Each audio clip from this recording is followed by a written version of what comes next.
It's that time once again. Engines on, let's go.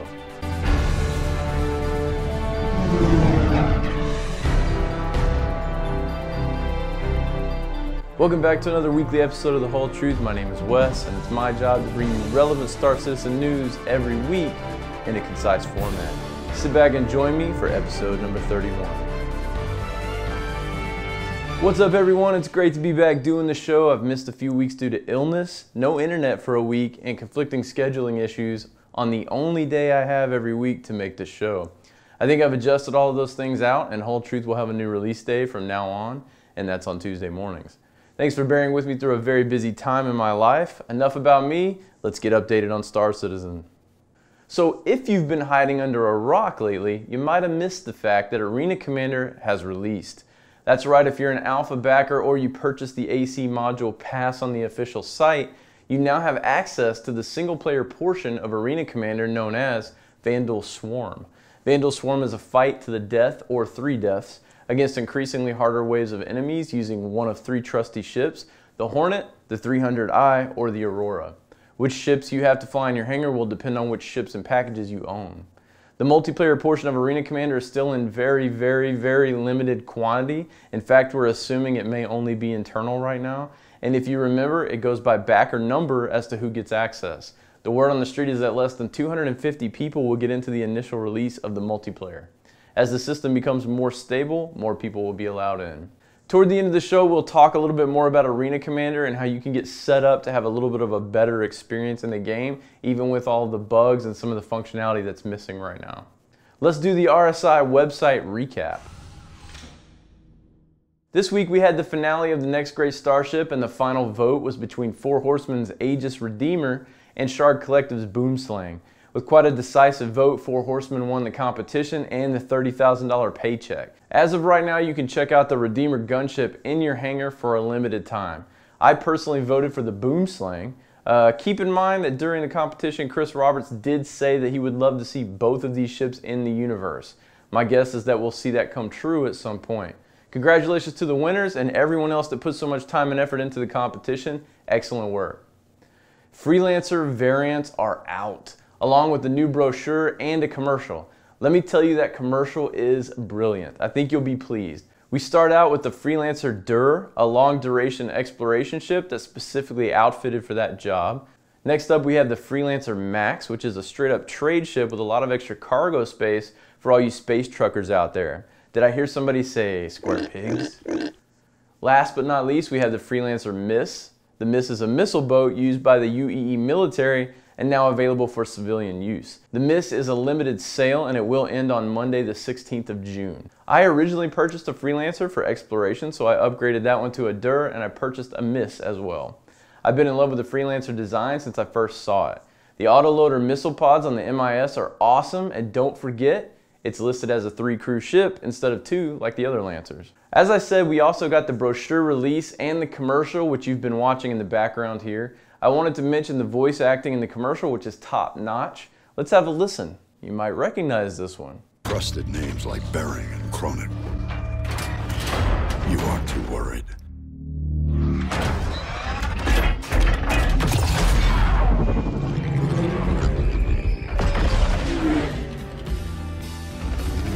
Commercial vessel, Freelancer class. Rig tags look good. Cleared for landing at Area 18.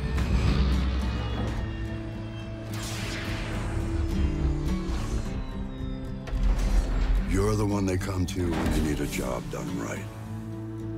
Because you trust one ship. Misk Freelancer. Built for life. So nice. Let's move on. The new Jump Point issue was made available to subscribers, and it featured some updated pictures of the M50. The M50 is the limited release racing ship by Origin. We knew this ship was getting some work done to it, and boy has it. This thing is looking super slick. It's great to see how far along these ships come from what we first see to the final product. On a bit of a sad note, Wingmans Hangar has come to an end. After 72 episodes, the final show aired last week with a special send-off episode highlighting some of the team's escapades over the past year and a half. It's been a great run, and watching the show go from very low production value to a very high level of production that we've become accustomed to was exciting. Thanks to the team that was a part of that show for keeping us entertained and excited about this journey week after week. CIG is producing a new show to take the place of Wingmans Hangar that will be something similar to the studio update portion that we saw inside Wingmans Hangar. It's going to be an update from different offices as to what the team is currently working on. We'll just have to sit back and wait and see exactly how that turns out. On the topic of Star Citizen related shows, you may have heard now that Michael Moreland, the mostly behind the scenes creator of Wingmans Hangar, is now making his own show on YouTube called Galactic Inquiry. Galactic Inquiry is a weekly fan content variety show hosted by Michael.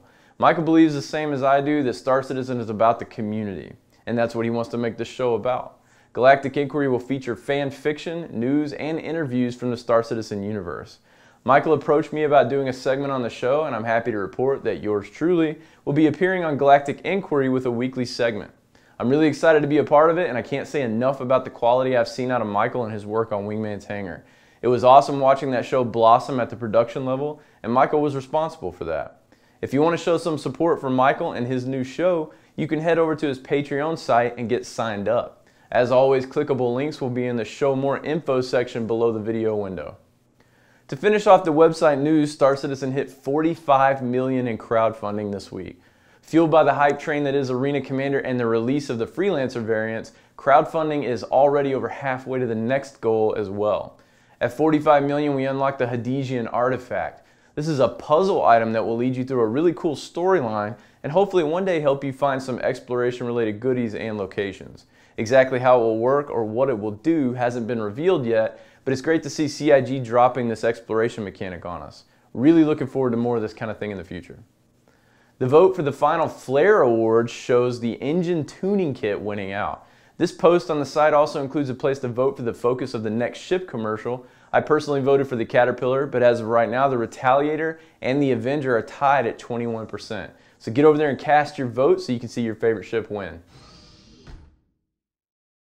With Wingmans Hangar coming to an end, this segment of the show will also be coming to an end. Never fear though, it's going to be replaced with another segment to cover the new show that CIG is creating. Stay tuned for that in the future. But on the same note, let's check out what Chris had to say this week on 10 for the Chairman. From now on, we're not going to do extremely long and boring Q&As, we're just going to highlight the important bits instead of rehashing the same stuff every week. Here's the stuff you need to know. Hangars will be specific to each person for their ships, and shared hangars will have to be organization hangars. Hangars will be your own personal space, and Chris stated that he doesn't think they're going to let other people inside your hangar. That's a little bit of a bummer because I'm sure lots of folks would love to show off their stuff to their friends. It makes it another great perk for organizations to have, but this might make the little guy kind of sad. Citizenship. You might be wondering how you get your citizenship in the persistent universe if you decide not to play Squadron 42. I don't know why any human being on the face of the earth would ever decide not to play Squadron 42, but maybe there's some weirdo out there that won't. No offense. Chris says that it's not just about military service. That's one easy way to get it, but you could also buy your way in, requiring a lot of money, or you could just perform jobs or missions to increase your civic status. At a certain faction level, you would gain citizenship. If you've been playing Arena Commander and suffering with your little underpowered Aurora, you might be thinking to yourself, well, I guess I have to buy a Hornet now. Well, Chris fills us in on the balancing issues, and the plan is that they're going to use Arena Commander to balance the ships for the persistent universe. All of the ships will have their own quirks. The Hornet is a heavy weapons platform, while the 300i is a more maneuverable ship, and the Aurora is, a floating coffin. As far as the competitive ladder goes, you will be awarded more points for taking out a Hornet with an Aurora than you would if you took out a Hornet with a Hornet. We also know that for matchmaking, the ships will be assigned a points value to try and keep the teams even. And finally, the last bit of news to come out of 10 for the Chairman this week, reputation for orgs. Yes, organizations will be part of the reputation system in Star Citizen. Organizations will also have reputations with other organizations.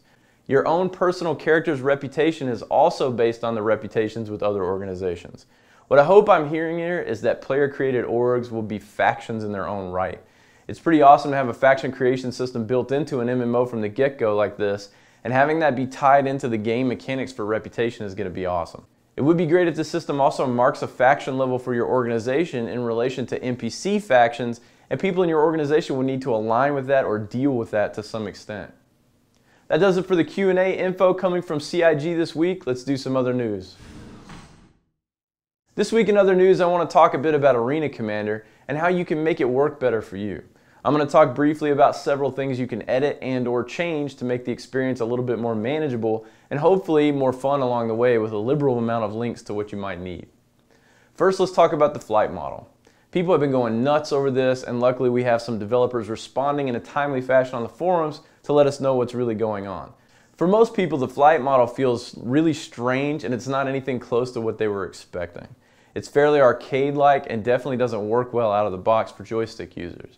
I personally think the arcade feeling just comes from having to use a mouse because the joystick configurations are kind of messed up right now and difficult to customize. Zyrene, one of the developers, has responded on the forums about all this hullabaloo and really alleviated my issues. The consensus now is that the game's flight model is almost too good. The problem lies in the fact that a lot of safeties are on by default when you load up Arena Commander. You can adjust these things right now to make it feel more like what you might have been expecting. Turning off the IFCS mode right now is also only one of the variations of IFCS that we have coming. Zyrene states that the model is a true 6-DOF, but they wanted to start with the 2 modes that are already finished. More customization is coming. The system was designed to be very flexible and the devs are watching our feedback. The overly sensitive yaw axis and the weirdness coming from the afterburner, which makes you go into reverse when you let off of it, will be fixed in the next patch. Let's first combat this problem of the flight model feeling a bit out of whack. There are at least 2 things you can do to help with this right now, and they are both functions listed in your Arena Commander manual, which I'll link below. What you're looking for here is comm stab and G safety. Comm stab is just like traction control on your car. Turning it off allows you to make those tight turns at high speeds that you have been missing instead of just slowing down and turning your ship into a rotating turret. G-safety prevents you from blackouts and redouts due to too many G-forces on your pilot. You can manage this by getting a feel for your ship when flying instead. With both of these turned off, you can really push your ship to the limit, and flying faster will keep you from getting shot as often. To turn these off, use control caps once to turn off G-safety and twice to turn off both G-safety and comm stab. Once again, if you hit it again, you'll reset back to the normal default. Next up is energy management. For now, energy management isn't very productive and is very hard to do during a fight.